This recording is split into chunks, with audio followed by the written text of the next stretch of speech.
अस्मदाचार्यपर्यन्तां वन्दे गुरुपरम्परां यो नित्यमच्युतपदाम्बुजयुग्मरुक्म व्यामोहतस्तदितरा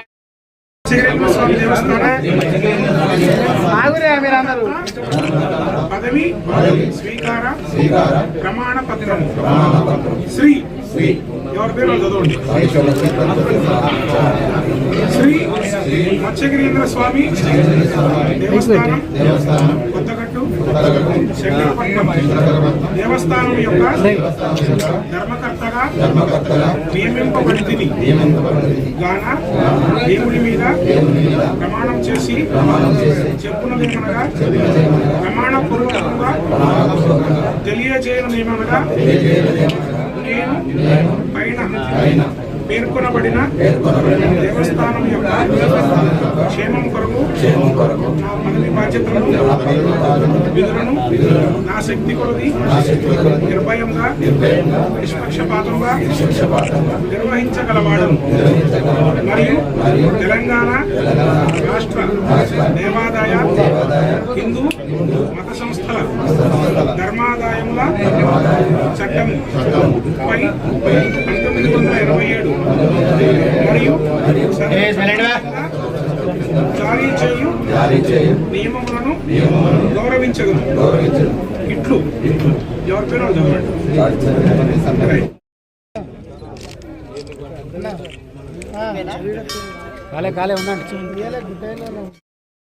కమ్మంపల్లి సత్యనారాయణ గారిని మాట్లాడవలసిందిగా కోరుతున్నాను.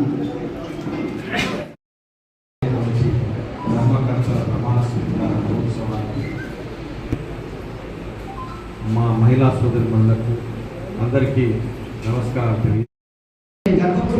ముందున్నటువంటి అంటే వారి ఆదేశంతోనే అప్పటికప్పుడు భారతవర్గంలో మా నాన్నగారు చైర్మన్ ఉన్నప్పుడు నూతనంగా ఎన్నికైనటువంటి చైర్మన్లు డైరెక్టర్లు వాళ్ళ మీద బాధ్యత ఉన్నది.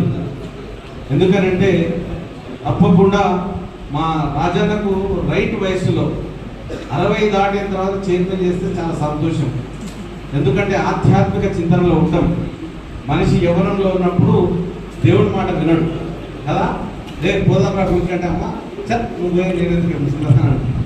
అట్లనే ఇప్పుడు ఒక ఆధ్యాత్మిక చింతనతో తప్పకుండా ఈ ఆలయ అభివృద్ధికి మీరు తోడ్పడాలని కోరుకుంటూ వచ్చిన ప్రతి ఒక్కరికి, అదేవిధంగా మా సీనన్న చెప్పినట్టు ఏవైతే పనులు చేసినా ఇంకా చేయాల్సి ఉన్నాయో ఒకసారి లిస్ట్ తీసుకొని వస్తారు. రాజగోపురము ఏదైనా కూడా చేయడానికి మన ప్రభుత్వంతో ప్రయత్నం చేసి నిధులు సమకూరుస్తాము. ఈ ఆలయ అభివృద్ధికి ఇక్కడ ఈ మండలంలో చాలామంది దాతలు ఉన్నారు. ఈ మండలంలో ఇంత పెద్ద ఆలయం ఇది ఒకటే మత్స్యగిరీంద్ర స్వామి ఆలయం. నేను కూడా ఎప్పుడు రావడానికి ఇష్టపడతాను. ఎప్పుడు ఈ కొత్తగట్టుకు నేను 2008 నుంచి ఇప్పటి వరకు ప్రతిసారి వెళ్ళడానికి వస్తున్నాను.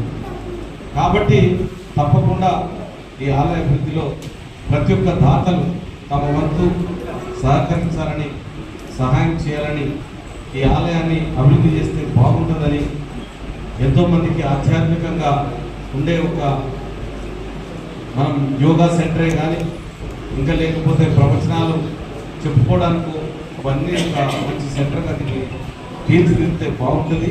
కాబట్టి నా వంతుగా కృషి చేస్తాను.